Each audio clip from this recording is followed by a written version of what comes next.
Copywriting is bullshit.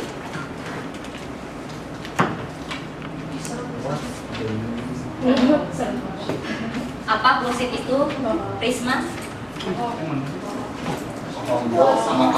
Lalu? Jadi intinya Negatif. ya, copywriting is bullshit. Sebetulnya ini tidak mengarahkan ke copywriting, bahwa copywriting itu omong kosong, copywriting itu tidak berguna, bukan. Tapi lebih kepada dalam penjualan atau sebelum ke penjualan tadi kan ke promosi. Ya, di saat promosi kita menggunakan copywriting, ya, itu jangan mengandalkan copywriting sepenuhnya. Ya, memang copywriting itu penting, ya, bagian dari beriklan. Karena di dalamnya kan ada kalimat-kalimat persuasif, kalimat yang mengajak pembacanya untuk memahami isi iklan dan akhirnya mengikuti apa yang diinginkan oleh pengiklan. Tapi kenapa di bab ini dibahas bahwa copywriting is bullshit? Bullshit di sini maksudnya betul bullshit itu omong kosong. Tapi ini lebih ke arah teman-teman pernah kan bahkan mungkin sering promosi beriklan, ya, sudah mati-matian dari gambar sudah oke, copywritingnya perasaan udah oke nih, sudah jelas bahasanya, bukan hanya sekedar headline tapi secara struktural juga udah oke, tapi tidak ada respon positif atau penjualan mungkin biasa-biasa aja. Sering kan kayak begitu? Sering. Kenapa coba itu? Banyak faktor yang mempengaruhi terjadinya hal-hal seperti itu. Makanya selain mengutamakan copywriting, ya, next Pak. Terlebih dahulu pastiin kita jangan menganggap copywriting itu segalanya. Jangan menganggap copywriting itu adalah yang penting. Karena ya strukturnya banyak, anatominya banyak, bukan hanya di copywriting saja. Next.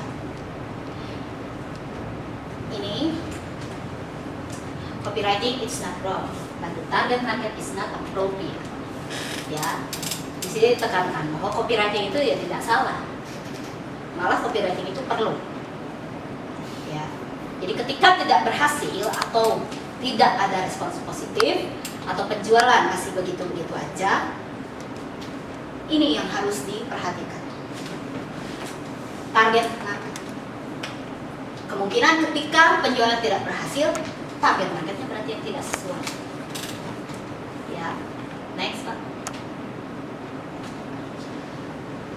Nih, komposisinya target market ini 10 kali lebih penting dari copywriting. Jadi kalau menganggap wah yang penting kan copywritingnya atau segalanya tergantung dari copywriting, sebenarnya itu salah. Karena yang terpenting justru adalah target market. 10 kali lipat lebih penting dari copywriting. Ini harus dipastikan terlebih dahulu untuk tahu target market, ya. How to identify your target market? Gimana caranya biar kita tahu target market kita? Apa sih target marketnya? Nah, biar kita tahu target marketnya gimana caranya? Survei. Lalu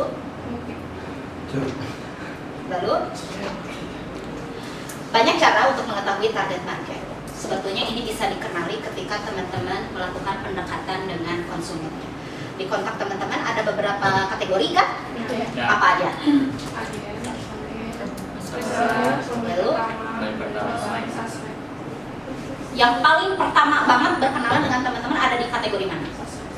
Nah, disitulah kita bisa mengidentifikasi target market kita. Karena di sana kita akan terjadi obrolan kan, ya. Nanti dari obrolan ketahuan kan, dia masuk nggak sih ke pangsa pasarnya rasa ini. Ya, jadi lakukanlah pendekatan. Caranya, ya, ketika mengobrol itu, tanyakan apa yang konsumen perlukan. Ya, sering nanya begitu nggak konsumen? harus ditanya, jangan ujug-ujug memperkenalkan. Kami dari rasa. Kami brand fashion spesialis bla bla bla bla bla. Itu bisa nanti belakangan. Ya. Tanya dulu konsumennya perlunya apa? Perlu produk seperti apa? Kalau pakaian, semua orang pasti perlu pakaian. Tapi tanya lebih spesifik, keperluannya apa? Pasti kan mereka nanti akan jawab. Panci. Tuh, lamun perlu panci ya sudah telepon, itu butuh Pak dengan rasa. Ya. Itu mungkin mereka perlu panci, kabarin rasa. Ya. Tuh, dari sana aja sebetulnya untuk mengidentifikasi konsumen, pertanyaannya banyak. Tapi kalau di pertanyaan awal sudah tidak masuk kriteria di sini, sudah tidak perlu dilanjutkan. Malam-malam mungkin dia lagi tidur, telepon aja. Ya. Besok ketika lihat mana sih rasa nggak ada kan. Harga saya 500 itu. Ya kan? Jadi dari awal sudah ketahuan gitu dari obrolan pertama. Jadi pastiin, tanya mereka perlunya apa. Ya, apa yang mereka cari apa. Ya. Oke, mereka jawab misalkan, saya perlu atasan. Ya. Atasannya saya pengen yang modelnya stylish, yang warnanya warna-warna cerah. Saya nyarinya tapi yang harganya antara sekian sampai sekian. Pasti kan mereka akan jawab kan ketika ditanya. Teman-teman yang harus komunikasi. Tanya mereka perlunya apa yang mereka cari. Coba nanti dipikirkan kira-kira apa yang mereka cari, apa yang mereka perlukan sinkron tidak dengan produk kita. Itu pertanyaan pertama. Selama ini teman-teman kalau suspek nanyanya gimana? Langsung kami dari. Karena coba lagi. Terus? Betul apa gitu kami. Tentunya ya kemarin langsung dari intinya. Ya Pak? Ya langsung ke intinya diskon di paling. Tapi yang sesingkat-singkatnya. Ya, tapi sebenarnya itu bisa belakangan. Ya. Jadi ketika Bapak pendekat, ibarat Bapak pendekatan dengan Nur ya, mungkin kan ujung-ujung lagi nyari pacar enggak? Saya lagi punya pacar nih sekarang. Nggak mungkin kan kayak begitu. Nggak mungkin kan Pak? Yang ada Bapak dinilai tidak sopan. Pasti kan pendekatan dulu kan? Lagi single enggak, atau jangan jauh-jauh ke sana. Pasti nanya dulu kan, umurnya berapa, hobinya apa, pasti diajak main dulu. Kan ada step-stepnya. Ujuk-ujuk aja, tujuannya apa? Di-brand? Enggak, begitu. Dia ada step. Setelah mencari tahu apa yang konsumen inginkan, klasifikasikan mereka berdasarkan beberapa poin. Yang pertama, jenis kelamin. Teman-teman tahu kan, sedang berhubungan laki-laki perempuan itu yang diajak ngobrol. Nah itu Ada laki, ada perempuan. Apa namanya ya? Kadang menipu. Nah, pastiin itu yang sedang bicara dengan teman-teman siapa, apa jenis kelaminnya? Laki-laki, perempuan, atau di antara itu? harus ditanya dulu gitu Bu. Hah? Ya harus ditanya dulu gitu. Ya enggak sih Pak, kan dari obrolan juga kan ketahuan, atau dari nama, ya dari nama kan ketahuan. Kenapa? Namanya sih Alay. Namanya Alay. Atau dari picture-nya mereka? Picture-nya tuh nggak tahu tuh apa gitu, pakai kata-kata atau apa. Jadi teman-teman nyapanya dengan sebutan apa? Bon. Terus mereka menerima nggak disebut Bon? Iya. Terima, sudah. Karena kan kalau ada yang nggak nerima biasanya langsung mereka meralat kan, maaf saya Mas misalnya. Ya kayak kemarin kan Kompas Sony kontaknya yang Tanta, nyari tas searching nyonya tata mana, ternyata namanya Bu Bimu. Jauh itu tuh di nyonya Tata tuh. Ya berarti kan diketahui dari ngobrol kan. Ya, kembali lagi ke ngobrol. Ya, harus aktif teman-temannya ngobrol. Tapi bukan berarti aktif itu jadi mengganggu dia ya. Kan ada tuh BBM yang maksudnya mah ingin ramah, ingin akrab, tapi malah terkesannya jadi mengganggu. Jadi pandai-pandailah membaca respon mereka. Ya, walaupun tidak tertebak, biasanya yang ngasih responnya singkat padat jelas, belum tentu juga mereka tipikal orang yang dingin atau terganggu, belum tentu juga sih. Tapi pada intinya ngobrol. Ya. Jenis kelamin, usia, pekerjaan, penghasilan, nah sebetulnya itu tuh harus diidentifikasi. Karena itu nanti akan nentuin mereka masuk ke target pasar di sini. Ya, kan di sini target marketnya apa? Pertama kelas Menengah. kelas menengah. Berarti kalau kelas menengah perkiraannya ini harus orang yang kira-kira berpenghasilan berapa rupiah ke atas kan untuk bisa membeli produk ini. Ya. Jadi sebetulnya itu harus dikenali. Itu masuk ke area ciri-ciri spesifik. Usia. Kalau usia ini ibu-ibu semua apakah yang konsumen teman-teman? Ada yang makan lemak, ada Cantik aja. Ya itu.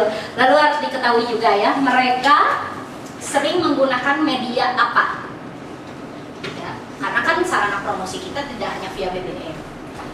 Konsumen yang menginvite teman-teman, ya, teman-teman pikir itu dapat dari mana? Lalu? Iya, betul, melalui promosi. Nah, promosi yang oleh IT dibesarkan itu akhirnya masuk ke SPV, dari SPV lah datang ke teman-teman. Nah, kenapa harus diketahui si target-targetnya itu sering menggunakan media apa? Ya karena itu nanti akan mempengaruhi kita untuk berpromosi. Kita berpromosinya harus gencar di mana nih? Majalah kah? Sosial media kah? Web kah? Atau di mana kah? Sekarang percuma kita promosi di berbagai media, ternyata target marketnya hanya hobinya lihat Facebook misalnya. Kasihan kan yang udah capek-capek promosi di Twitter, di Instagram gak dilirik, atau di majalah nggak pernah dilihat karena ya nggak beli majalah. Jadi harus tahu si pasarnya lebih aktifnya menggunakan media yang mana. Itu tujuannya nanti berkaitan dengan orang promosi. Akan berpromosi, akan dibincangkan di area yang mana. Kalau sekarang kan yang berjalan itu di mana Pak Kamari? Facebook. Facebook yang gencar. Selebihnya ditunjang oleh info di web. Ya, karena majalah setelah ada Donita ini off dulu. Karena perhitungannya adalah membayar Donita sama dengan membayar majalah 1 tahunan. Gitu. Ya gitu. Kata Bapak begitu. Lebih Bapak. Ya. Jadi ya, nah setelah tahu si konsumennya senangnya apa nih, aksesnya media apa, nah tanya mereka kalau belanja online itu lebih suka melalui apa? BBM, Line, WhatsApp. Nah kenapa yang seperti itu perlu? Karena itu nanti akan untuk memudahkan teman-teman memberikan promosi ke mereka. Kalau teman-teman nggak nanya, teman-teman promosi di BBM, ternyata si konsumennya aktifnya di Line misalnya, nggak dapat kan infonya. Atau aktifnya lewat WhatsApp apa-apa karena mungkin BBM lumut lebih sering enak lewat WhatsApp. Sayang kan? Mereka tidak tahu promosi yang sedang berjalan di BBM. Jadi tanya, si ibu ini senangnya aktifnya di mana nih? Di BBM, WA atau Line. Jadi ketika ada produk baru, ketika ada promo, sampaikanlah ke media yang sering mereka akses. Apalagi kalau yang sudah punya langganan, sudah punya agen besar, bahkan mungkin distributor, itu pendekatannya harus lebih-lebih. Ya, sudah itu minimal kalau teman-teman sudah tahu aja kebiasaan dari konsumen, minimal teman-teman tahu ketika akan berpromosi pas nggak nih dengan si orang ini. Sampai di sini jelas? Jelas. Jadi nanti ketika dengan suspeknya ngobrolnya bisa lebih mendalam lagi ya, pendekatannya. Bukan hanya ibu jenis kelaminnya apa, nggak begitu. Ya, ibu kan itu seiring ngobrol ya. Udah bilang ibu, nanyain jenis Seiring dengan ngobrol lah ya, melihat nama juga itu mah bisa ketahuan lah ya. Atau sambil ditanya itu kegiatannya apa ya, untuk tahu dia itu bekerja atau enggak. Kalau saya kerja mbak, saya kerja di sini, saya PNS, kebayang kan PNS berarti penghasilannya berapa? Nah, ketahuan kan, jangan nanya ibu penghasilannya berapa? Nggak sopan, ya. Jadi dari ngobrol, semua juga berawalnya dari ngobrol, ya. Nah nanti kalau sudah pendengar sudah enak diajak ngobrol, barulah munculkan kelebihan kita.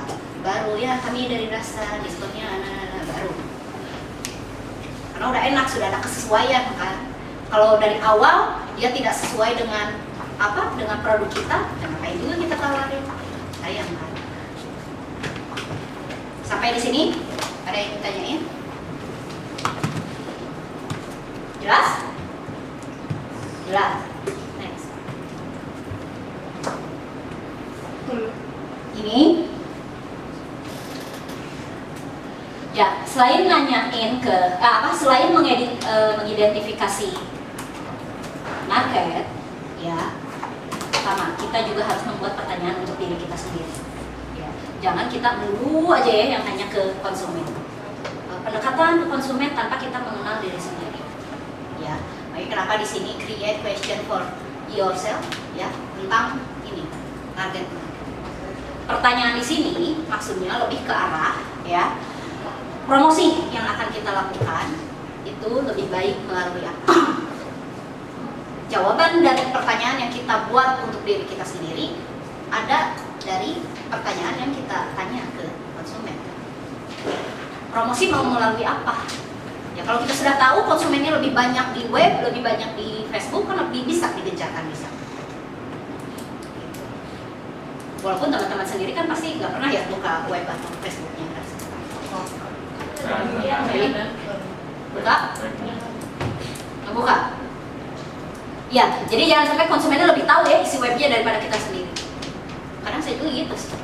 Mbak, kok di web ada ini? Emang iya? Saya nggak pernah buka. Semenjak saya tidak pernah nge-handle sosmed, malah saya jadi jarang buka. Karena sebetulnya itu harus. Ya. Lalu buat pertanyaan sama diri sendiri. Gimana cara kita untuk meyakinkan konsumen biar mereka yakin dengan produk?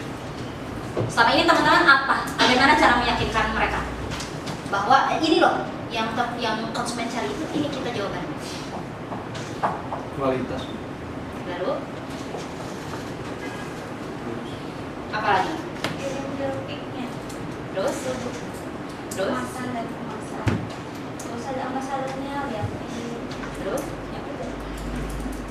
ya, cara meyakinkan mereka betul dengan memberi mereka informasi terkait dengan keunggulan dari produk kita dan manfaat yang bisa mereka ambil dari produk kita. Ya, itu cara meyakinkan mereka. Kemudian ini kan nggak semua ya konsumen yang teman-teman beri info tentang produk mengiyakan dan bahkan langsung order, nggak begitu kan? Ada aja kan yang menunda, ada aja yang nolak, ya. Bahkan ada aja yang keberatan dengan beberapa hal tertentu, misalnya keberatan dengan harga, ya, atau menunda karena mungkin mereka, ya, atau bisa juga sudah no respon bahkan. Sering kan? Banyak yang no respon. Iya. Selama ini teman-teman mengatasi hal-hal seperti itu kayak gimana? Mengatasi penundaan, penolakan, atau keberatannya mereka itu diremehkeun kumaha tah si konsumen?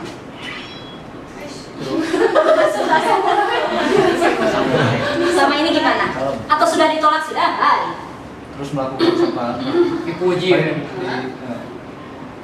Ya, dipuji gimana, Bang? Sok aku di Abang biasanya gimana? Lupa lagi, tanya, ntar orang lain ngejawab Benar. sok dulu jawab. So, apa selama ini? Dan pasti kan teman-teman sering kan ditolak? Sering? Ya paling diemin dulu Bu selama paling 5 harian baru kita sapa lagi terus Terus? ya Atau promosi nge-kepoin lagi DP-nya paling. fans. Nah, Modus dan Iya, aku suka kepoin DP-nya. terus? komen. Saya nanya apa gitu, komen itu kan ibu kita langsung ada nih respon, ada di situ. Nah, betul. Memang di bab yang sebelumnya saya pernah jelaskan terkait dengan interaksi. Ya, interaksi bukan hanya ketika berpromosi di sosial media, tapi ya teman-temannya sendiri dengan kontaknya langsung. Jadi kalau si ibu itu update atau apa, ya itu untuk pendekatan itu gitu, beri perhatian. Kalau update apa atau ulang tahun atau apa, beri ucapan. Nanti dari situ kan akan ada, kan kalau sengaja ujung-ujung ngobrol pasti ragu ya, ragu atau aduh takut ini takut itu atau gengsi atau apa. Nah bisa kan modusnya melalui updatean si ibu dikomentarin. Nanti dari situ bisa ngobrol. Atau ya tadi bapak bilang didiamin aja dulu beberapa hari baru berikutnya disapa, tidak apa-apa, tidak masalah. Ya Kecuali kalau memang sudah sangat menyebalkan, terlalu dingin, ya sering diabaikan kitanya, ya memang itu sedikit banyak akan mempengaruhi mood. Tapi sebetulnya tantangan yang sebenarnya ada di sana, ada di konsumen yang seperti itu. Bagaimana konsumen tiis, sudah butuh padahal butuhnya mereka, tapi anak kita bisa digayat gitu. So, ya bangga nggak teman-teman punya pacar yang sebetulnya dia tuh terkenal sebagai sosok yang cuek, tapi dia ke orang ada ya. Nah, bangga kan? Sebetulnya tantangannya ada di sana. Gitu. Ya. Jadi ya antisipasi harus ada karena ya itu tadi konsumen kan lain-lain. Tidak selalu bagus kalau konsumennya semua yang betul-betul butuh tanpa kita minta mereka order kan. Tapi kan nggak semua konsumen begitu. Ada yang harus kitanya yang pendekatan, kitanya yang nanya, kita yang perhatiin. Kita ditolak berkali-kali, ya kita harus punya antisipasi gimana cara mengatasi. Gitu. Oke, kalau mau didiamkan dulu tidak masalah, tapi jangan jadi diabaikan. Kalau merasa itu si suspeknya itu berpeluang, jangan diabaikan. Kalau dicuekin biarin aja, tapi itu digencarkan lagi. Sayang kan, kontak-kontak yang sudah masuk kalau diabaikan gitu aja. Nah, untuk memudahkannya itu tadi, teman-teman kan sudah dibuat ya kategorinya masing-masing. Bahkan kalau yang lebih ekstrim yang kemarin kita lihat di video, itu kan kategorinya termasuk, di sini mah kategorinya sopan-sopan kan ya? Agen, reseller. Kalau ini kan banyak nanya dan nyebelin, banyak yang nggak pernah order. Kan itu mah kan ekstrim ya. Tapi mungkin itu memudahkan dia untuk milah-milah konsumen. Ya, sebenarnya tidak masalah. Jadi teman-teman juga nanti kalau mau nge-broadcast atau mungkin mau kasih info juga sebenarnya ada kategori kontak itu kan akan lebih mudah. Malah kalau yang kayak yang di video itu kan sebenarnya dia ingin apa ya? Ya dia lebih mudah ngebaca karakter konsumennya. Nyebelin tapi nggak beli, ya sudah itu kan bisa dia delete mungkin atau diabaikan aja. Kalau daripada di delete sayang bisa diabaikan. Gitu. Tapi sudah dibuat per kategori kan itu akan lebih mudah. Sampai sini ada yang ditanyain? Kebayang nggak maksudnya? Ya, next. Nah, ini ada marketplace. Ini tes market. Tapi kalau tes market ini biasanya perusahaan-perusahaan tertentu yang biasanya melakukan tes market. Di tes market ini ada dua hal yang bisa dilakukan. Silakan Pak. Pertama, survei. Iya. Kedua, pre-order. Iya ini. Ya. Ini untuk menguji pangsa pasar. Ini yang bisa dilakukan. Yang pertama survei, yang kedua pre-order. Apa itu survei? Survei apa? Ya. Survei ini, jadi kalau teman-teman biasa nonton Family 100, ya, survei membuktikan. Sama, sebetulnya dalam media promosi, sebelum berpromosi secara real, itu bisa dilakukan survei terlebih dahulu.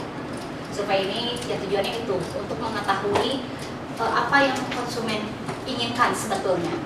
Ya, memberikan pilihan. Survei itu memberikan opsi, memberikan pertanyaan kepada kumpulan orang tertentu atau calon target market untuk mengetahui apa keinginan mereka dan apakah kita harus memproduksi apa yang mereka butuhkan saat itu juga atau bisa ditunda. Jadi dengan survei. Ini penulis buku ini, dia sebelum meluncurkan buku karya dia pernah melakukan survei terlebih dahulu. Buku-bukunya, ini penulis buku ini Dewa Eka Prayoga, kan bukunya mahal-mahal ya semuanya. Semua rata-rata bukunya di atas 200.000 rupiah.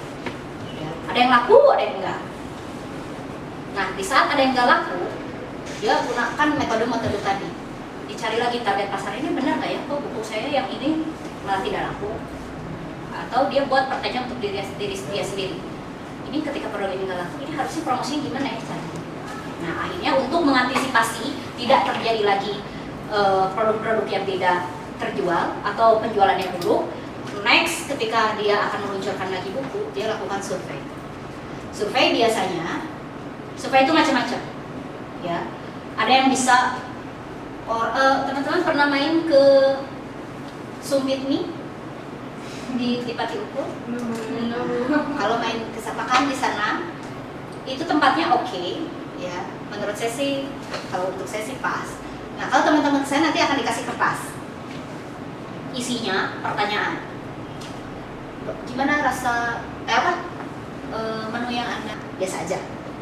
Terus menu favorit apa? Dikasih pilihan. Terus menu yang Anda inginkan untuk kedepannya apa? Dikasih pilihan di sana. Nah, itu salah satu metode survei.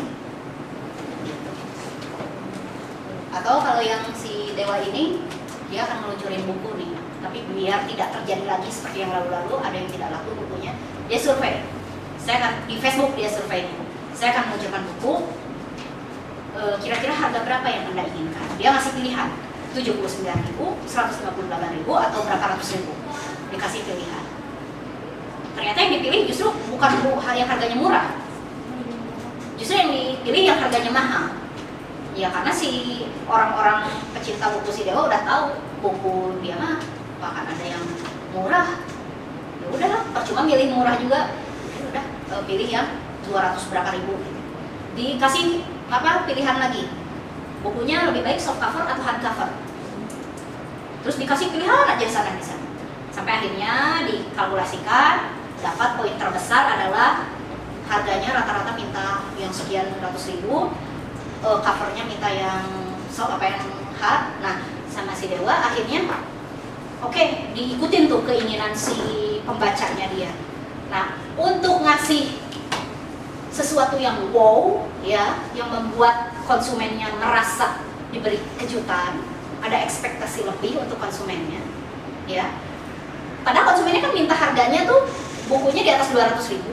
Sama si Dewa saat itu bukunya malah dimurahkan di 79.000 rupiah.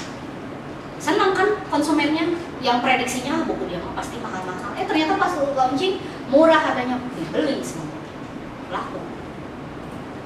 Isi buku, isi tema segala macam sudah sesuai dengan keinginan pembaca. Diberi sudah sesuai keinginan pembaca, harganya dikurangkan lagi. Padahal pembacanya mah nggak minta harga yang murah. Tapi itu triknya dia untuk memberi kepuasan yang lebih ke konsumen. Itu survei. Jadi sebelum launching, sebelum membuat produk, survei dulu. Maunya konsumen itu apa sih? Spesifikasinya inginnya seperti apa? Selain survei ada pre-order. Apa itu pre-order? Ya. Uji coba. Betul. Brand mana biasanya yang sering pre-order?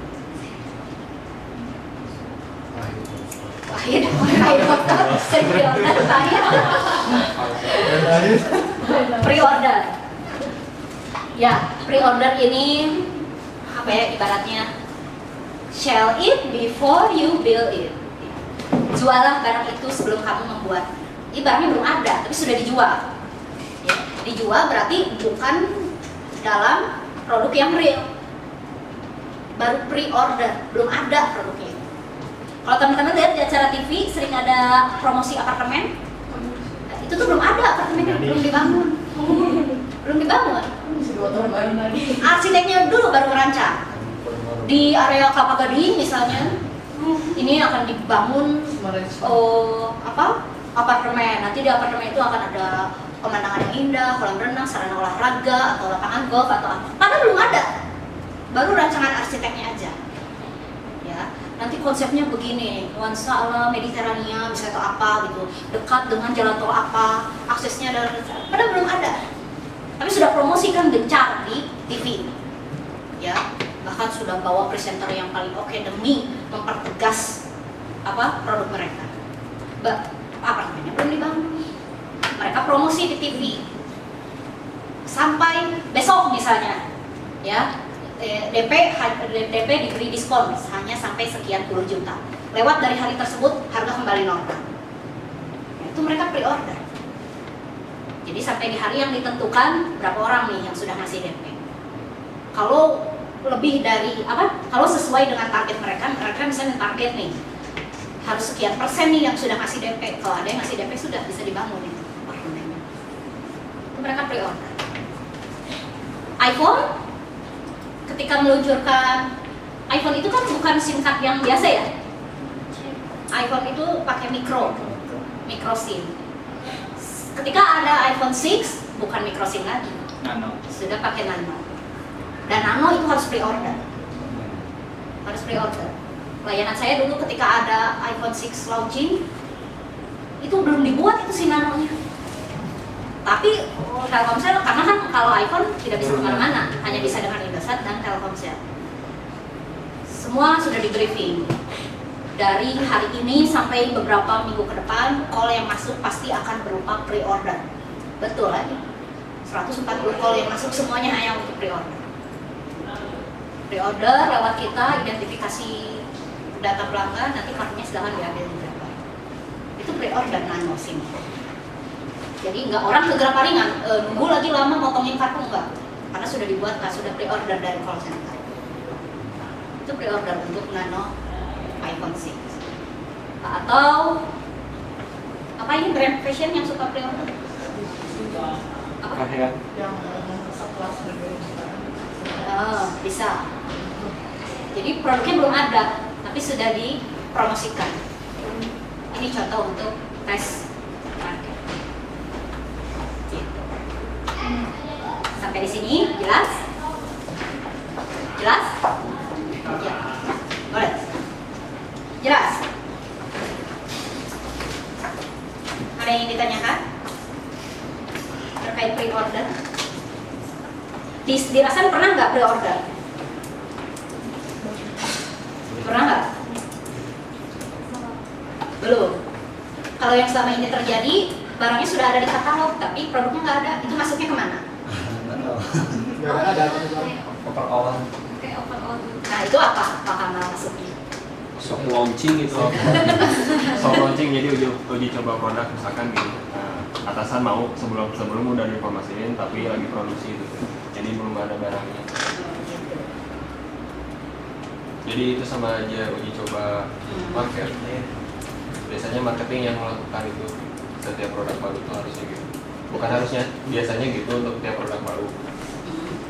Tapi berhubung sekarang kan banyak produk baru yang istilahnya bertahap terus nambah terus, ya jadi seperti sekarang. Kalau dulu seperti itu. Ya. Ya, idealnya memang barang yang ada di katalog itu barangnya sudah ada. Idealnya sih begitu. Kecuali kayak yang saya lihat di Dauki ada barang yang belum ada, tapi mereka sudah memberi keterangan available on bulan apa gitu. Sudah diberi keterangan. Jadi konsumen tidak bertanya-tanya.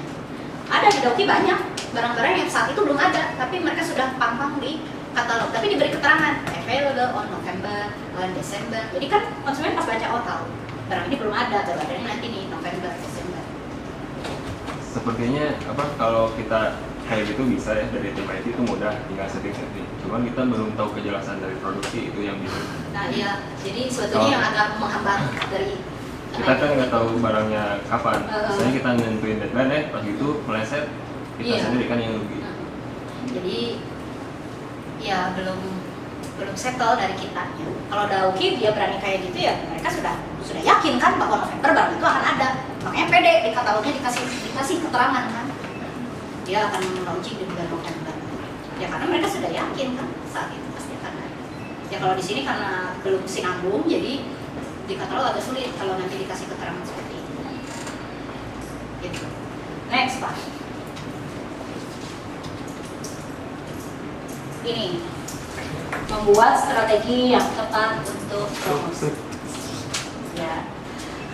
Ini tapi untuk pembahasan ini agak panjang ya, kayaknya saya bahas di minggu depan karena sekarang sudah 9:30. Sudah isi sekarang.